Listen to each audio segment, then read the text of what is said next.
فليتفضل مشكورا. السلام عليكم ورحمة الله وبركاته. بسم الله الرحمن الرحيم. الحمد لله رب العالمين، وصلى الله وسلم وبارك على عبده ورسوله نبينا محمد وعلى آله وأصحابه أجمعين. أما بعد.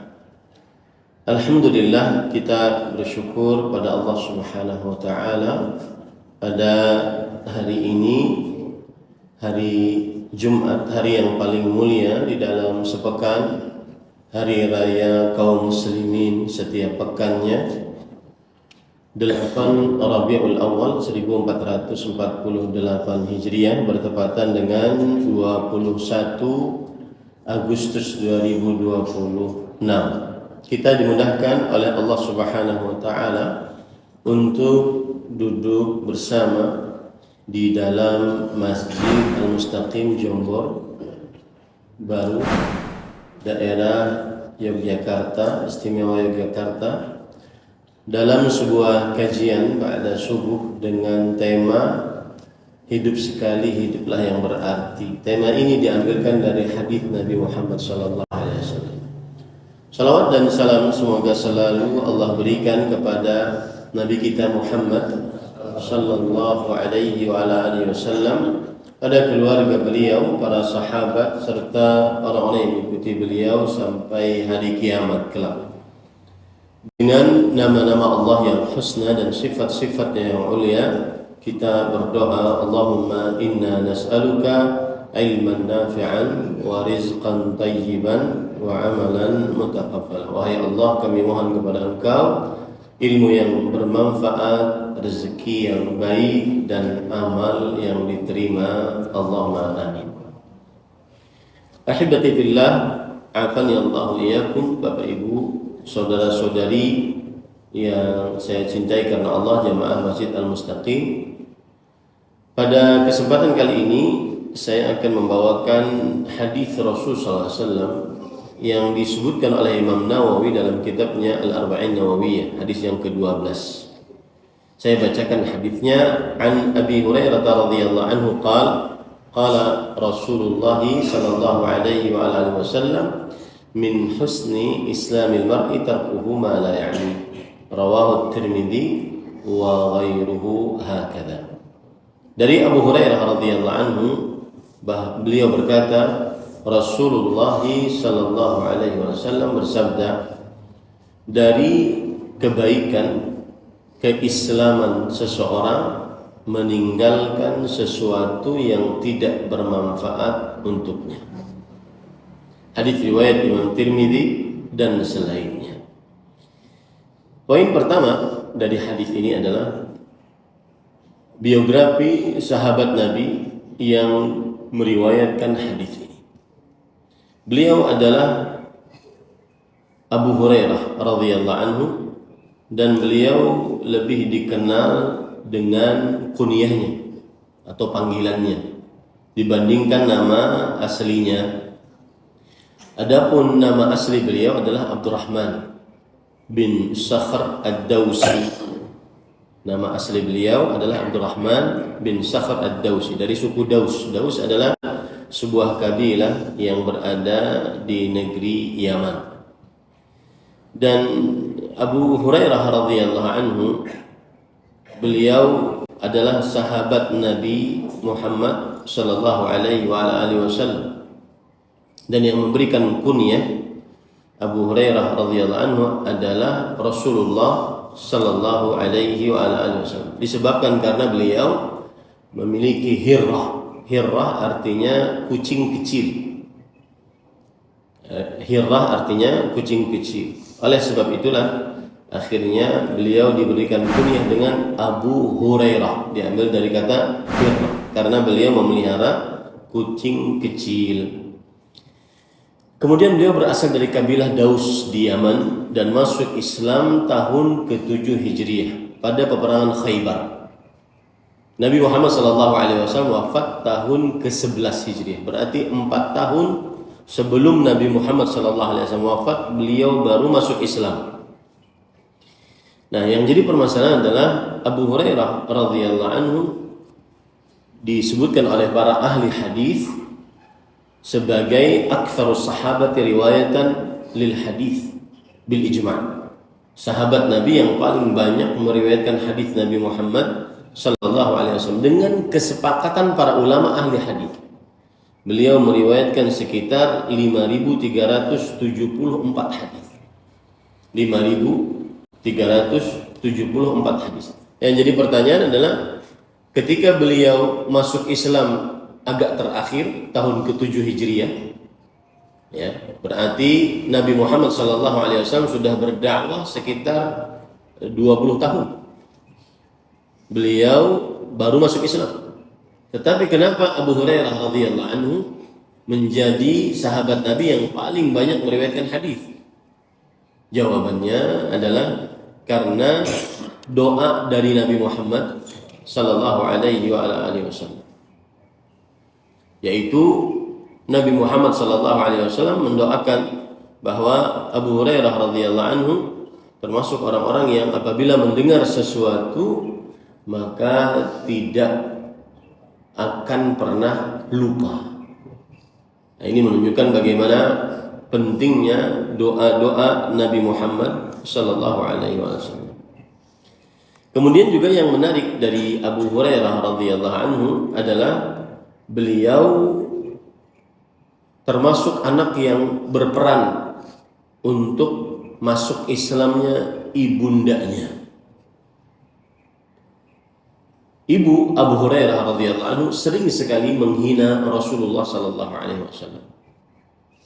Beliau mengatakan, "Kuntu ad'u ummi ila al-Islam wa hiya musyrikah." Aku sering mendakwahi ibuku kepada Islam dalam keadaan beliau sedang musyrik. Fada'autuha yauman. Maka aku pada suatu hari berdoa kepada Allah Subhanahu wa taala atau berdakwah kepada Allah Subhanahu wa taala untuk ibu. Maka sang ibu akhirnya menolak dakwahnya dan bahkan menghina Nabi Muhammad sallallahu alaihi wasallam. Kemudian beliau kesal meninggalkan ibunya, kemudian beliau menghadap kepada Rasulullah sallallahu alaihi wasallam. Lalu beliau berkata, "Ya Rasulullah, ud'u Allah li ummi." Berdoalah kepada Allah untuk agar ibuku mendapatkan petunjuk masuk Islam. Lalu Rasulullah sallallahu alaihi wasallam bersabda, "Allahumma hdi umma Abi Hurairah." Ya Allah, berikan petunjuk kepada ibunda Abu Hurairah. Tidak berapa lama kemudian akhirnya ibundanya Abu Hurairah radhiyallahu anhu pulang ke rumah, kemudian mendapati ibunya langsung mandi dan bersyahadat asyhadu an la ilaha illallah wa asyhadu anna Muhammadar Rasulullah. Pelajaran yang kita bisa ambil dari kehidupan Abu Hurairah dari cerita ini adalah bahwa pentingnya doa. Jangan pernah meremehkan doa. Ad-du'a miftahu kulli khair. Doa kunci segala kebaikan. Doa kunci segala kebaikan. Jangan pernah malas berdoa. Karena orang yang lemah adalah orang yang paling malas berdoa. Sebagaimana hadis Rasul sallallahu alaihi wasallam, "A'jazun nas man 'ajaza 'anid du'a." Manusia yang paling lemah adalah orang yang paling malas berdoa. Maka berdoalah kepada Allah untuk kebaikan dunia akhirat, terutama mendapatkan petunjuk. Ya, anak-anak yang ingin kita dapatkan petunjuk, anak-anak yang supaya kalau sudah dewasa perempuan memakai jilbab, kalau sudah dewasa laki-laki sholat tidak meninggalkan sholat, kalau laki-laki sholatnya berjamaah di masjid, maka ini tidak ada lain obatnya kecuali doa, kemudian ilmu agama. Kemudian pelajaran menarik dari kisah sahabat Nabi Abu Hurairah yang meriwayatkan hadis ini, yaitu ketika Abu Hurairah radhiyallahu anhu beliau mau meninggal, kemudian beliau menangis. Kemudian ditanya, "Ma yubkik?" Apa yang menyebabkan engkau menangis? Kemudian lihat, sekelas Abu Hurairah, sahabat Nabi yang paling banyak meriwayatkan hadis, kemudian sahabat Nabi yang setelah masuk Islam senantiasa melazimi bersama selalu dengan Rasulullah sallallahu alaihi wasallam. Beliau mengatakan, sebab aku menangis bu'dul mafazah wa qillatuz zah. Yang artinya sangat jauh amalku dari kesuksesan. Sedikitnya bekalku untuk berhadapan dengan Allah. Al-mahdud minha imma ila jannah aw ila nar. Sedangkan di akhirat tidak ada kampung kecuali antara dua kampung, ke surga ataupun ke neraka. Itulah sahabat Nabi yang kita bisa ambil pelajarannya dari kehidupan beliau. Abu Hurairah radhiyallahu anhu yang meriwayatkan hadis ini. Adapun hadis kita ini, min husni islamil mar'i tarkuhu ma la ya'ni, dari kebaikan keislaman seseorang adalah meninggalkan sesuatu yang tidak bermanfaat. Maka Al-Imam An-Nawawi rahimahullah, ulama Islam bermadzhab Syafi'i abad ke-7 Hijriah, beliau wafat pada tahun 676 Hijriah. Beliau mengatakan hadza min qawaidil Islam. Ini adalah kaidah dasar Islam yang penting. Wa min jawami'il kalim allati u'tiyaha an-nabiy sallallahu alaihi wasallam. Dan hadis ini adalah hadis yang pendek yang banyak maknanya, dalam maknanya. Dan ini merupakan hadis yang jawami'ul kalim. Jawami'ul kalim adalah perkataan pendek dalam maknanya. Dan itu diberikan hanya kepada Rasulullah sallallahu alaihi wasallam. Wa yadkhulu fiha ma la yahsunul ahkam. Dan masuk ke dalam hadis ini hukum-hukum yang tidak bisa dihitung. Hukum-hukum Islam yang tidak bisa dihitung. Makanya hadis ini menunjukkan kedudukan yang sangat tinggi di dalam agama Islam. Taib, para ikhwan yang dirahmati oleh Allah Subhanahu wa taala, kita pelajari hadis ini. Rasulullah sallallahu alaihi wasallam bersabda, "Min husni islamil mar'i tarkuhu ma la ya'ni." Termasuk kebaikan keislaman seseorang meninggalkan sesuatu yang tidak bermanfaat untuknya. Para ikhwah, pelajaran yang pertama dari hadis ini adalah sebagai seorang muslim jangan sampai hanya ingin menjadi seorang muslim beragama Islam, tapi seorang muslim yang baik. Karena di dalam hadis ini Rasulullah SAW bersabda, min husni Islam, dari kebaikan Islam. Berarti yang dituntut dari kita bukan hanya menjadi seorang muslim, tapi bagaimana menjadi muslim yang hasan, muslim yang baik. Ini faedah yang pertama. Bagaimana kita dituntut menjadi muslim yang baik. Kemudian faedah yang kedua dari hadis ini adalah yaitu tarkuhu ma la ya'ni, meninggalkan sesuatu yang tidak bermanfaat untuknya. Meninggalkan sesuatu yang tidak bermanfaat untuknya. Tanda Islam yang baik dari seseorang adalah meninggalkan sesuatu yang tidak bermanfaat untuknya. Apa saja sesuatu yang tidak bermanfaat untuknya? Nah, dari sinilah saya akhirnya mengambil tema hidup sekali, hiduplah yang berat. Jangan kerjakan sesuatu yang tidak bermanfaat. Karena hidup cuma sekali. Habis itu mati, berpindah alam. Karena manusia itu 4 alamnya. Yang pertama di dalam rahim ibunya, yang kedua di alam dunia, yang ketiga di alam barzakh, yang keempat di alam akhirat atau di alam surga atau neraka. Nah, untuk yang kedua ini, kehidupan dunia, maka hiduplah sekali, hiduplah yang berarti. Karena hidup di dunia cuma sekali. Habis itu masuk ke dalam kehidupan di alam barzakh. Nah, sekarang yang jadi pertanyaan, para ikhwan yang dirahmati oleh Allah, kalau sudah kita ambil pelajaran tadi bahwa kebaikan keislaman seseorang tandanya adalah meninggalkan sesuatu yang tidak bermanfaat untuknya. Sekarang, apa yang dimaksud dengan meninggalkan sesuatu yang tidak bermanfaat untuknya. Maka para ikhwan yang dirahmati oleh Allah Subhanahu wa taala, sesuatu yang tidak bermanfaat itu diukur oleh syariat, bukan diukur oleh hawa nafsu ataupun keinginan manusia. Sesuatu yang tidak bermanfaat diukur oleh syariat atau tidak diukur oleh hawa nafsu dan keinginan manusia.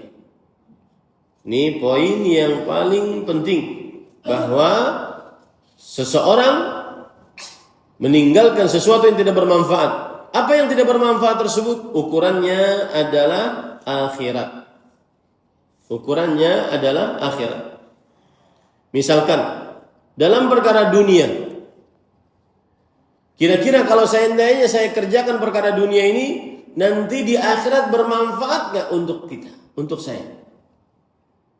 Ya. Jadi sesuatu yang tidak bermanfaat bukan hanya ukuran agama, tetapi juga ukuran dunia. Tetapi apakah perkara dunia ini kalau saya kerjakan, maka saya akan mendapatkan kebaikan di akhirat atau tidak? Kalau seandainya saya kerjakan kemudian saya tidak mendapatkan kebaikan di akhirat, maka lebih baik saya tinggalkan. Meninggalkan sesuatu yang tidak bermanfaat. Nah, dari sini saya ingin menyinggung kepada poin sebenarnya. Apalagi ketika saya masuk masjid, saya melihat jamaahnya, ngapunten, Imam Ibnul Jauzi membagi umur manusia menjadi 5 fase. Fase yang pertama dari 0 sampai 15. Ini umur anak-anak. Umur yang kedua 15 sampai 35. Ini masa muda. Kemudian 35 sampai 50 ini masa matang. Dalam bahasa Arabnya kuhul. 50 sampai 60 ini masa syaikhukhah, tua. 60 sampai 80 ini masa haram, super tua. Nah, para ikhwan yang dirahmati oleh Allah, saya lihat di sini masanya yang keempat dan kelima kebanyakan. Betul apa betul namanya? Oleh karena itu, hiduplah yang berarti. Saya ingin mengajak kepada Bapak Ibu saudara-saudari yang dimuliakan oleh Allah, tinggalkan sesuatu yang tidak bermanfaat dan fikirkanlah sesuatu yang bermanfaat. Apa itu sesuatu yang bermanfaat? Yaitu kehidupan yang kekal abadi di akhirat. Sedangkan kehidupan dunia manfaat untuk dunianya sementara. Kalau begitu usahakan kehidupan dunia ini sebagai bekal untuk kehidupan yang paling abadi, bermanfaat. Makanya Bapak Ibu saudara-saudari yang dimuliakan oleh Allah, pada kesempatan kali ini saya akan mengajak Bapak Ibu memikirkan perkara-perkara yang bisa menolong kita untuk mempersiapkan kehidupan akhirat. Apa saja perkara-perkara yang bisa menolong kita untuk mempersiapkan kehidupan akhirat. Yang pertama, agar kita, maksud saya dengan perkataan seperti ini, agar kita benar-benar mengamalkan hadis tadi, meninggalkan sesuatu yang tidak bermanfaat. Ya. Dan Imam Ibnul Jauzi ketika membagi umur manusia tadi menjadi 5, orang kalau sudah 50 ke 60, apalagi 60 ke 80, maka dia harus melepaskan perkara-perkara dunia. Dia harus rela untuk mempersiapkan kehidupannya setelah kematian, agar bisa berkumpul dengan kawan-kawannya yang lebih dahulu mendahuluinya. Jangan terlalu banyak urusan-urusan dunia yang terikat dengannya. Tugas dia adalah memperbanyak persiapan untuk kehidupan setelah kematian. Saya beri contoh ya. Ini saya tidak menyinggung, tetapi ini contoh nyata. Suatu ketika saya kajian ba'da maghrib sampai isya. Kemudian setelah kajian, setelah sholat isya, ada bapak-bapak umur haram tadi 60 sampai 80. Ya. Beliau mengatakan sambil bungkuk beliau mengatakan, Assalamualaikum Ustaz. Waalaikumsalam warahmatullahi wabarakatuh. Ustaz, saya kemarin lihat Ustaz di TikTok. Ini berarti kakek main TikTok. Maka saya berpesan untuk umur-umur yang tadi 50 ke 60, 60 ke 80 sudah. Lepaskan itu perkara-perkara dunia. Apalagi yang sangat melalaikan di zaman sekarang. Media sosial. Dulu mungkin kakek-kakek kita masih ada di depan televisi. Sekarang yang melalaikannya dari baca Quran, dari pergi ke masjid, ya, dari menghatamkan Quran di waktu haram dan di waktu syaikhuha, di waktu tua dan di waktu super tua, ada di tangan mereka. Ini juga pesan kepada anak-anak yang ingin berbakti pada orang tuanya. Jangan salah ngasih alat kepada orang tua kita. Kita mungkin yang ketika sudah mapan kita ingin ngasih hadiah. Ngasihnya hadiah HP. Tidak manfaat. Yang dikasih itu adalah hal-hal yang menunjang beliau-beliau untuk bisa persiapan kehidupan setelah kematian. Karena hidup sekali, hiduplah yang berarti. Meninggalkan sesuatu yang tidak bermanfaat untuknya. Baik, yang pertama sekarang, apa kiat agar kita meninggalkan sesuatu yang tidak bermanfaat dan mempersiapkan kehidupan yang bermanfaat, mempersiapkan bekal yang bermanfaat untuk kehidupan akhirat? Yang pertama, banyak mengingat kematian. Banyak mengingat kematian. Terutama yang 50 ke 60, 60 ke 80. Kenapa? Karena itu adalah waktu yang sudah ditentukan oleh Rasul sallallahu alaihi wasallam. Kita tidak bisa menentukan berapa umur, tidak. Hanya Allah yang mengetahuinya. Tetapi Rasul SAW sudah memberikan isyarat. Beliau mengatakan, "A'maru ummati ma baina 60 ila 70, wa aqalluhum man yajuzu dzalik." Umur umatku tidak lebih daripada 60 sampai 70. Sedikit yang lebih daripada itu. Umur umatku tidak lebih daripada 60 sampai 60. Makanya perhatikan baik-baik. A'dzarallahu ra'an ajjala ila 60. Allah tidak memberikan uzur, alasan apapun kepada seseorang ketika orang sudah berumur 60 masih belum menyibukkan dirinya dengan ibadah, mendekatkan diri kepada Allah. Enggak ada uzur di sisi Allah. Karena umur 15 ke 35, 35 ke 50, 50 ke 60 sudah banyak sekali kesempatan Allah kasih agar seseorang memfokuskan dirinya untuk beribadah kepada Allah, tidak mengerjakan yang tidak bermanfaat. Makanya tidak ada uzur dikasih oleh Allah kalau seandainya orang sudah berumur 60 tapi tidak memfokuskan ibadah untuk dekat dengan Allah Subhanahu wa taala. Maka perbanyak mengingat kematian. Kenapa?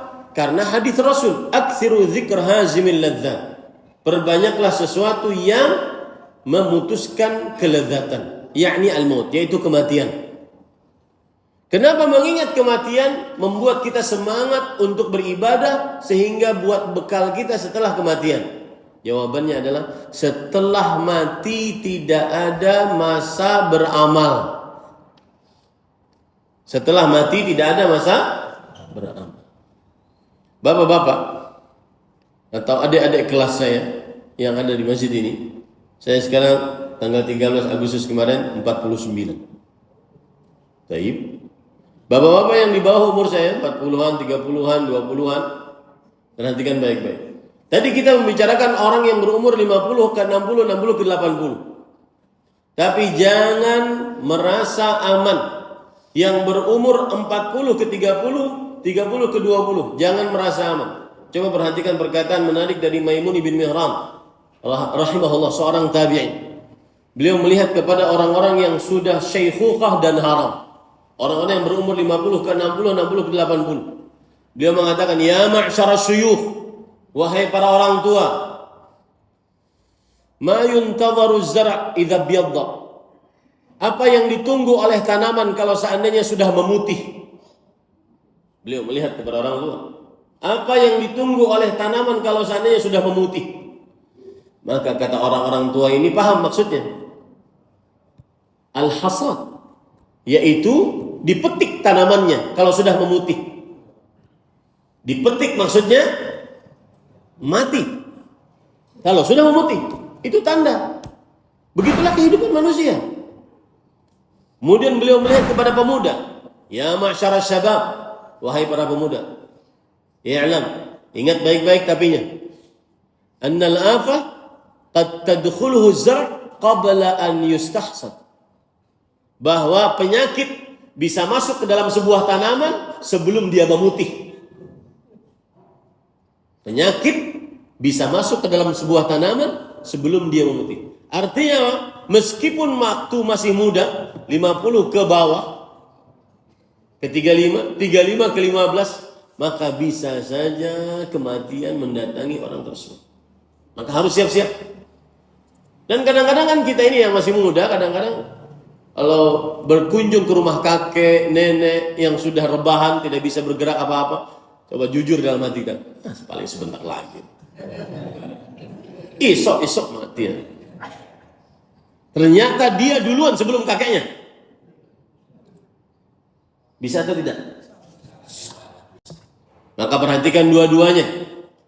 Sering-sering banyak mengingat kematian. Karena setelah kematian tidak akan ada waktu untuk beramal. Yang jadi masalah adalah kita ini tidak tahu kapan datang kematian.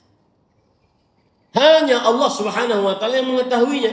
Allah berfirman dalam Al-Qur'an, "Wa ma tadri nafsun madza taksibu ghadan, wa ma tadri nafsun bi ayyi ardin tamut." Seseorang tidak mengetahui apa yang akan dia perbuat besok.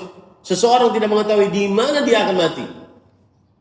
Itulah yang membuat sebagian orang kadang-kadang meskipun sudah masuk waktu tua, waktu super tua, masih sibuk dengan dunia. Diberi pensiun, bukannya malah sering banyak pergi ke masjid, malah buka freelance.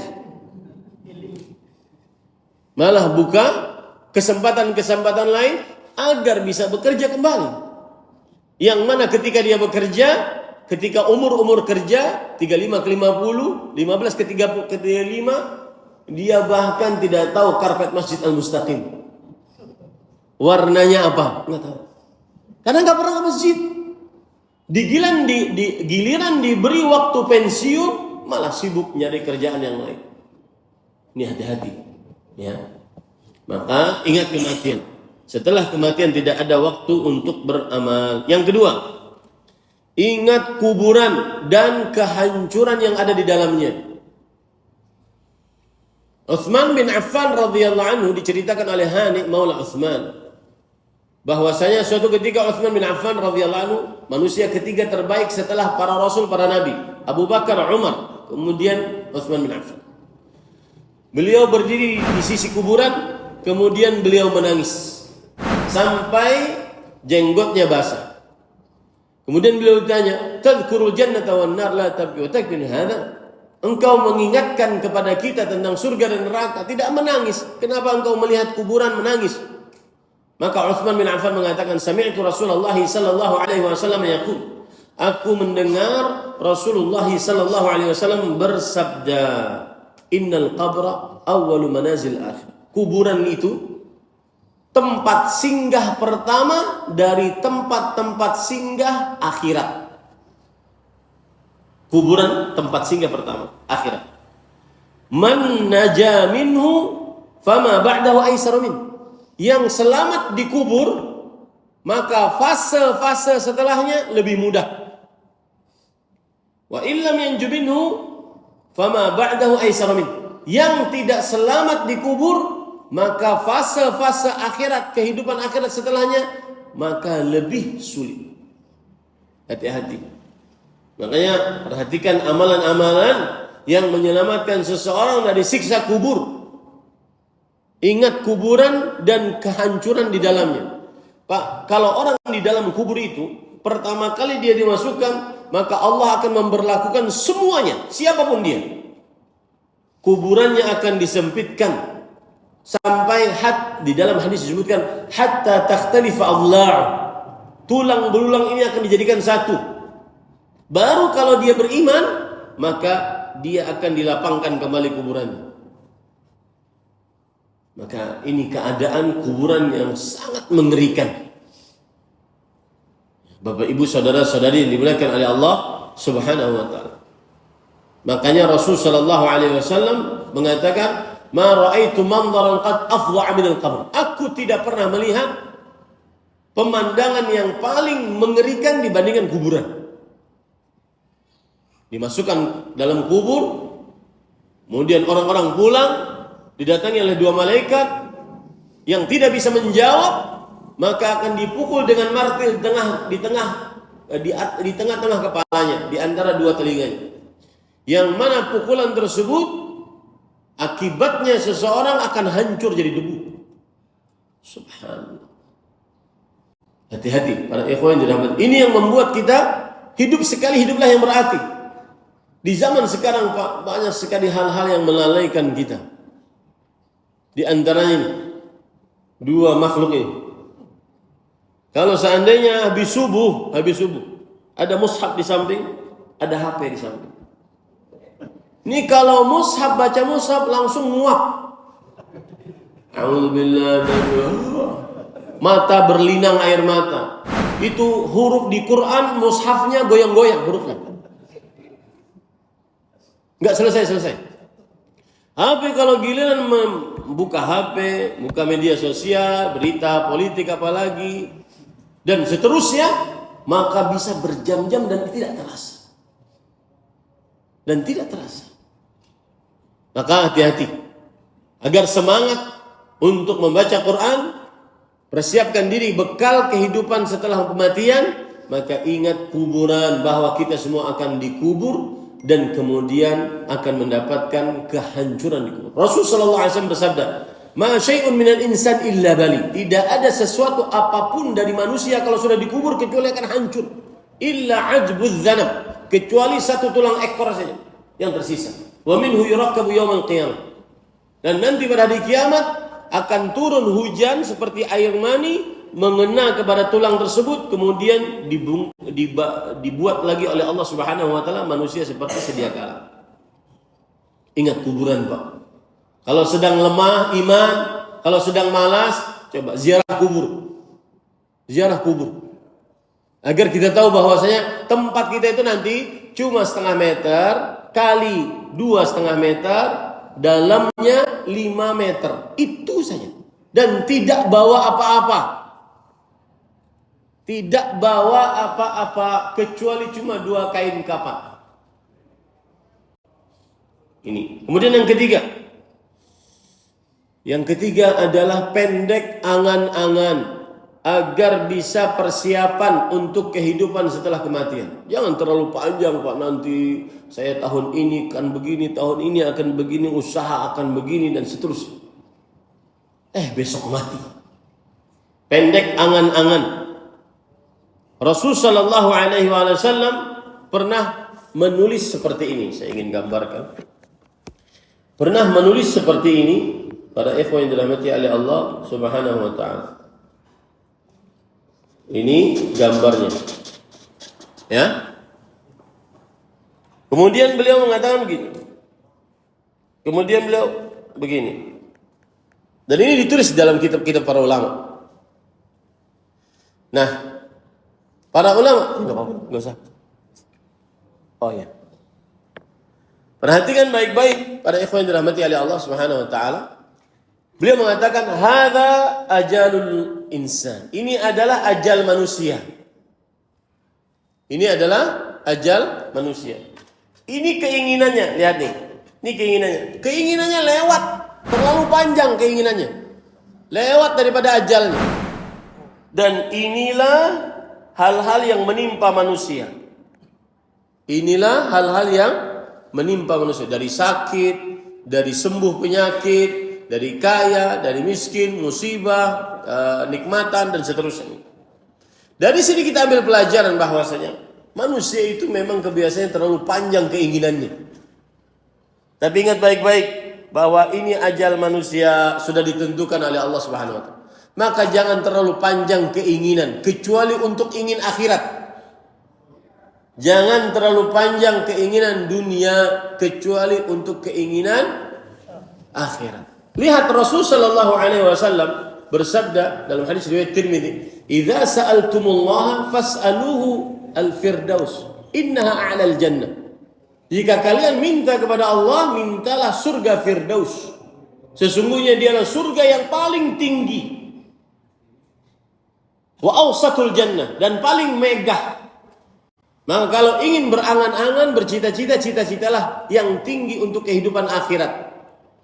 Tetapi untuk dunia secukupnya saja. Contoh Nabi Muhammad sallallahu alaihi wasallam ketika tidur di rumahnya di atas tikar yang keras, kemudian masuk Umar bin Khattab ke dalam rumahnya, tidak melihat perabotan apapun, hanya sebuah kirbah dari kulit, sebuah tempat minum dari kulit. Kemudian beliau menangis karena tikar tersebut membekas kepada diri Rasulullah sallallahu alaihi wasallam yang mulia. Kemudian beliau mengatakan, "Ya Rasulullah, ud'ullah falyuwassi' ala ummatik." Wahai Rasulullah, berdoalah engkau kepada Allah agar Allah melapangkan rezeki umatmu. Fa inna Farisa war Rum wa hum alaih wa anta Rasulullah. Sesungguhnya kaum Persia dan Romawi, Yahudi dan Nasrani, mereka dengan kenikmatan dunianya, sedangkan engkau Rasulullah begini. Apa kata Rasulullah SAW? Perhatikan baik-baik. Kata beliau, ya, perhatikan. Ini hiduplah sekali, hiduplah yang berarti. Tinggalkan yang tidak bermanfaat untuk kehidupan akhirat. Ama tarda an yakuna lahumud dunya wa lana al-akhirah. Wahai Umar bin Khattab radhiyallahu anhu, apakah engkau tidak rela mereka memiliki dunia? Silahkan, dan itu akan hancur, tidak akan mereka bawa. Sedangkan kita memiliki akhirat yang akan kekal abadi. Nikmatnya paling sempurna. Nikmatnya banyak, tidak sedikit dibandingkan dunia. Nikmatnya paling indah, kekal abadi. Begitu cara berfikirnya. Ini hal yang ketiga yang semestinya ada dari seorang muslim, agar senantiasa dia pendek angan-angan dunia, tidak terlalu tinggi-tinggi, secukupnya saja. Kemudian yang keempat, yaitu ini penting, mempunyai sifat qanaah. Ini yang saya singgung tadi. Ketika seseorang pensiun, aturan lebih banyak. Pensiun itu kan umur 58 sekarang, umur 60. Berarti umur sudah apa? Syaikhukhah, masa tua, masuk kepada haram, super tua. Semestinya harus mempersiapkan diri untuk kehidupan. Masjid, di rumah baca Quran, memperbanyak ibadah, memperbanyak zikir. Anak-anak sudah besar semua. Saya jujur Pak, pernah suatu ketika saya ke masjid. Kemudian masjid di Sumatera. Masjidnya bersih, wangi, benar-benar seperti kita tahu bahwa DKM masjid ini mengurus masjid ini dengan sebaik-baiknya. Tapi yang menarik dari masjid itu adalah seluruh pengurus DKM-nya umur-umur pensiunan. Kemudian saya bilang ke bapak-bapak, "Pak, kumpul yuk Pak, setelah kajian saya ingin ngobrol.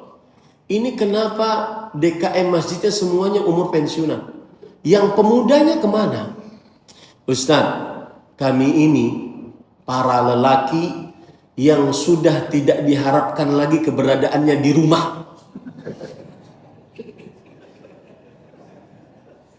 Artinya apa? Nek, wonten di rumah, alhamdulillah. Enggak ada, juga enggak dicari. Lebih baik kami ke masjid, membersihkan masjid, mengatur masjid, kemudian mushaf-mushaf yang bagus, rapi-rapi mushafnya. Maka cari di masa-masa tua untuk senantiasa mempersiapkan kehidupan setelah kematian. Yang keempat sekarang, Perhatikan, al-qanaah, puas dengan pemberian Allah. Sudah banyak nikmat Allah Subhanahu wa taala yang kita dapati. Ya, puaslah dengan pemberian Allah. Para ulama mengatakan qanaah itu akan tercipta dengan 3 hal. Yang pertama, al-istighna bil mawjud, mencukupkan dengan yang ada. Cukup dengan yang ada. Ini istri yang menemani sampai umur 58, umur 60, sudah cukup, jangan nyari yang lain. Sudah cukup, wis tuwek. Cukup. Ya, mencukupi yang ada. Kemudian adabul mahdi anil mafqud, tidak mencari yang tidak ada. Saya ingin merasakan Ustaz, yang begini, yang begini. Oh, saya belum pernah ke sana Ustaz. Saya belum pernah makan ini Ustaz. Mencukupkan dengan yang ada. Yang ketiga adalah ar-ridha bima a'tallah walau duna kifayah. Rela dengan pemberian Allah walaupun kurang dari cukup. Itu 3 unsur orang agar bisa qanaah. Mencukupkan dengan yang ada, tidak mencari yang tidak ada, dan rela dengan pemberian Allah walau kurang dari cukup. Dan manusia sering sekali tidak terasa dia tidak qanaah. Saya beri contoh misalkan, Bapak Ibu, saudara-saudari yang dimuliakan oleh Allah Subhanahu wa taala. Saya beri contoh, kita makan gudeg. Kemudian sudah lengkap nih. Ada krecek, ada telur, ada ayam, ada gudegnya, ada nasinya, dan seterusnya. Kemudian habis itu dia nyeletuk. Niki kalau ada kerupuk, enak. Itu enggak kenaan. Kenapa? Tidak mencukupkan dengan yang ada, mencari yang tidak ada, tidak rela dengan pemberian walau kurang dari cukup. Itu yang kadang-kadang terlewat dari kita. Kemudian yang baik, dalilnya dulu, Bapak Ibu saudara-saudari, Rasul sallallahu alaihi wasallam bersabda, "Laisal ghina an kathratil 'ar, walakinnal ghina ghina nafs." Bukanlah kekayaan dengan banyaknya harta benda. Kekayaan hakiki adalah ketika kita hatinya kaya, merasa cukup, bersyukur kepada Allah Subhanahu wa taala. Baik. Coba perhatikan Rasulullah, isi dunia ini cuma disebutkan oleh Rasul dalam hadis ini. Isi dunia yang orang kadang subuh-subuh sudah bekerja untuk dunia. Yang orang kadang-kadang membunuh orang lain untuk dunia. Orang kadang-kadang memutuskan hubungan rahim antara anak dengan orang tua, antara kakak dengan adik, bunuh-bunuhan gara-gara ini. Lihat Rasul sallallahu alaihi wasallam bersabda, "Man asbaha minkum aminan fi sirbi." Siapa di waktu paginya dia merasa aman di dalam rumahnya. Aman, 1. Mu'afan fi badani, diberikan afiat pada tubuhnya, sehat di tubuhnya. 2. Yang ketiga, wa indahu qutu yaumi fa ka'annama hizat lahu dunya bihadafiriha. Dan pada hari ini dia mendapati makanan. Aman, sehat, ada makan untuk hari ini saja.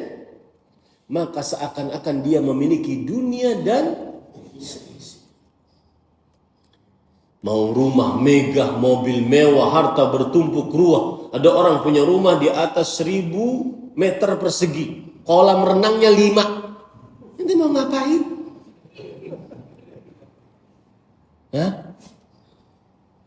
Mau ngapain kolam renang 5? Karena yang diperlukan oleh manusia adalah aman. Makanya saya pesan, siapa saja, entah itu pergerakan siapapun, mahasiswa kah atau apakah, yang membuat negara ini tidak aman, maka itu harus dihentikan. Ya, yang kadang-kadang membawa ini atas nama rakyat Indonesia. Ini tenang semua. Ya, harus hati-hati yang menggugat, menghancurkan keamanan kita. Karena dengan aman kita bisa ibadah. Karena dengan aman kita bisa kerja. Nabi Ibrahim alaihissalam minta aman sebelum minta rezeki. Aman. Yang kedua adalah sehat. Sehat itu nikmat besar dari Allah Subhanahu wa taala. Yang ketiga, makanan hari itu. Kenapa cuma hari itu? Karena kita tidak tahu besok masih hidup atau enggak. Nah, ini Bapak Ibu, saudara-saudari yang dimuliakan oleh Allah. Itulah isinya dunia. Agar kita tahu bagaimana kita bisa qanaah. Yang kelima. Ini penting sekali. Sering-sering berfikir, bahkan melihat orang-orang yang dalam keadaan sekarat. Wajaat sakratul mauti bil haq. Dzalika ma kunta minhu tahid. Telah datang rasa sekarat dengan kebenaran. Itu yang kalian kadang-kadang lari darinya. Perhatikan orang sekarat. Kemudian tancapkan ke dalam diri kita. Nanti kita bagaimana tuh? Al-Hasan Al-Basri rahimahullah pernah keluar rumah menjenguk orang sakit. Kemudian ketika dijenguk orang tersebut dalam keadaan sekarat sampai mati, beliau lihat. Ketika pulang ke rumah, istrinya mengatakan, "Wahai suamiku, makanan sudah siap." Kata Hasan, "Silahkan kalian makan makanan kalian. Aku akan mempersiapkan kehidupan untuk sesuatu yang aku lihat barusan." Aku akan mempersiapkan keadaan yang aku lihat barusan, yaitu dalam keadaan sekarat. Keadaan sekarat, Pak, bukan dengan kepintaran kita pada saat yang bermain. Dengan iman, dengan kebiasaan-kebiasaan baik. Makanya para ulama mengatakan al-insan yamutu ala ma'asha alaih. Seseorang akan mati di atas kebiasaan. Cari, Pak. Terutama saya berpesan betul untuk diri saya pribadi. Menjelang umur syaikhukhah 50 ke 60, 60 ke 80. Cari kebiasaan-kebiasaan baik. Mulai kebiasaan-kebiasaan baik. Semoga kita mati di atasnya. Mati di atas sedang memandangkan azan. Mati sedang sholat berjamaah, mati sedang berdakwah, mati sedang baca Quran, dan itu tanda pasti husnul khatimah. Rasul sallallahu alaihi wasallam bersabda, idza arada Allah bi 'abdihi khairan 'asalah. Allah kalau menginginkan kebaikan untuk seorang hamba, maka Allah akan maniskan hidupnya. Bagaimana Allah memaniskan hidup orang tersebut? Yuwaffiquhu li'amalin salihin qabla al-maut. Allah akan memberikan taufik, petunjuk agar dia bisa beramal saleh sebelum meninggal. Maka hati-hati, Pak. Ya. Hati-hati, perhatikanlah maksud saya. Perhatikanlah orang-orang yang dalam keadaan sekarat. Bagaimana dia dalam keadaan sekarat. Saya pernah, mama saya rahimahullah, sebelum meninggal, sepekan sebelum meninggal, malam Kamis saya masih ingat. Beliau bertanya, saya di rumah dipanggil Jain. Orang kalau sudah koma, apa yang akan terjadi pada dirinya? Maka saya bilang, saya jawab waktu itu, yang akan terjadi pada dirinya adalah sesuai dengan kebiasaan hidupnya. Yang ahli zikir dia akan berzikir, yang ahli baca Quran dia akan baca Quran, yang ahli sholat dia akan sholat, yang ahli azan dia akan azan, dan sebaliknya. Yang ahli ngobrol ngalor ngidul dia akan mengobrol ngalor ngidul. Bahkan disebutkan oleh Imam Ibnu Qayyim rahimahullah, ada orang yang ketika dalam keadaan sekarat dikatakan kepada dia, "Ya fulan, qul la ilaha illallah." Maka kata Imam Ibnu Qayyim, orang tersebut bukannya mengucapkan la ilaha illallah, tetapi syahid. Kalau bahasa kita, skater. Saking sukanya mengisi waktu malam-malam main catur, apalagi judi. Ada yang ketika dikatakan, "Ya fulan, qul la ilaha illallah." Wahai fulan, ucapkan la ilaha illallah. Kemudian dia mengatakan, "Asqini, asqini." Tuangkan lagi kepadaku, karena kebiasaannya minum khamr. Perhatikan orang-orang yang dalam keadaan sekarat itu membuat kita semangat untuk beramal ibadah. Saya tidak ingin mati dalam keadaan su'ul khatimah. Taib. Yang keenam, Bapak Ibu saudara-saudari yang dimuliakan oleh Allah Subhanahu wa taala. Yang keenam adalah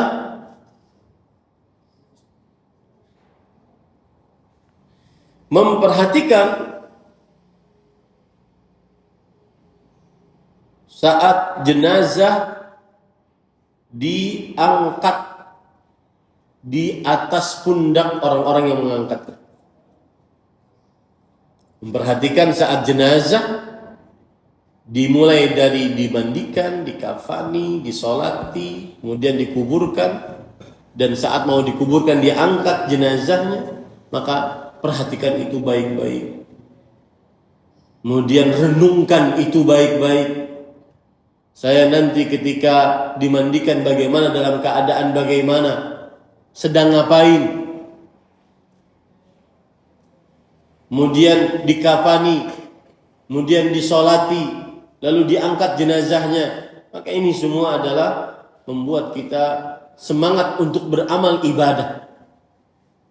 Karena Rasul sallallahu alaihi wasallam bersabda, "Yatba'ul mayyita thalatha." Yang akan mengikuti mayat sesudah disolatkan ke kuburnya 3 hal. Yang pertama, yatba'uhu ahlu, yang mengikutinya keluarganya. Kemudian yang kedua, maluh, hartanya. Kemudian yang ketiga, amaluh, amalnya. Yarji'u minhu ithnan wa yabqa wahid.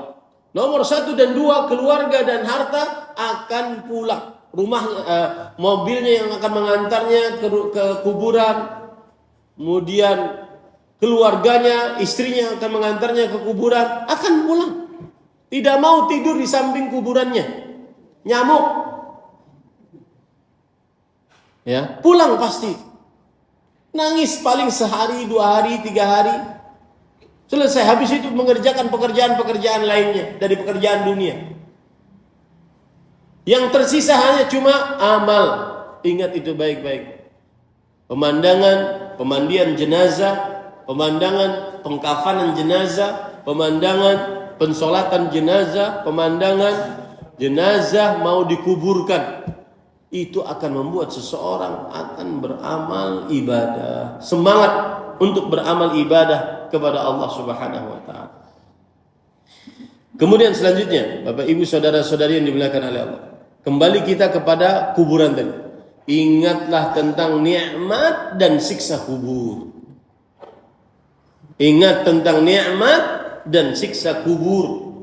Seseorang akan disiksa atau diberikan nikmat di dalam kuburnya.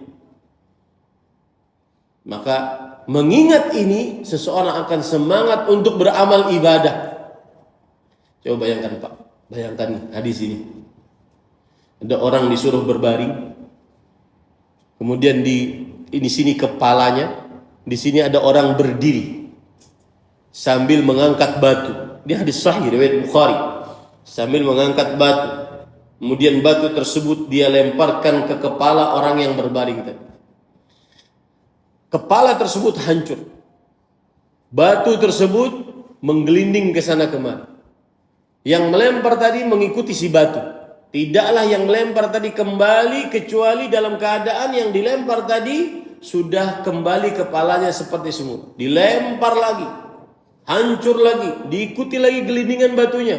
Tidaklah kembali sampai kepala ini kembali seperti semula, dilempar lagi terus seperti itu. Rasulullah SAW bertanya, "Mana? Siapa orang ini?" Kemudian ada 2 sebab. Yanamu 'anis salatil maktubah. Orang yang sengaja tidur, tidak mengerjakan salat wajib. Yang kedua, yahfazul Quran wa nasiya. Orang yang dulunya menghafal Quran, kemudian dia tinggalkan hafalannya. Kalau begitu nggak usah hafal. Nggak usah hafal, berapa lagi? Susah, lebih susah. Maka ini semua membuat kita semangat untuk beramal ibadah. Ingat tentang nikmat dan siksa kubur. Orang yang makan harta riba, termasuk di dalamnya dalam keadaan kita seperti sekarang ini, pinjol, makan harta riba, maka dia akan di tengah sungai darah. Dia tidak bisa keluar karena setiap mau keluar dilempari mulutnya dengan batu sampai hancur. Kemudian mau keluar lagi, lempari mulutnya dengan batu. Di tengah sungai darah, tidak bisa keluar. Ingat, nikmat dan siksa kubur akan membuat seseorang beramal ibadah kepada Allah Subhanahu wa taala. Contoh yang lain, pergi sholat subuh berjamaah, perginya dalam keadaan gelap-gelapan. Rasulullah sallallahu alaihi wasallam bersabda, "Basyiril masya'in fi dhulam ila al-masajid bin nuri tam yaumil qiyamah."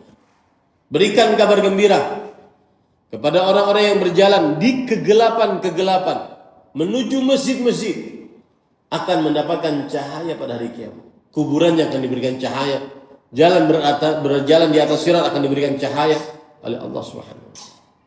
Ini membuat seseorang semangat untuk beramal ibadah.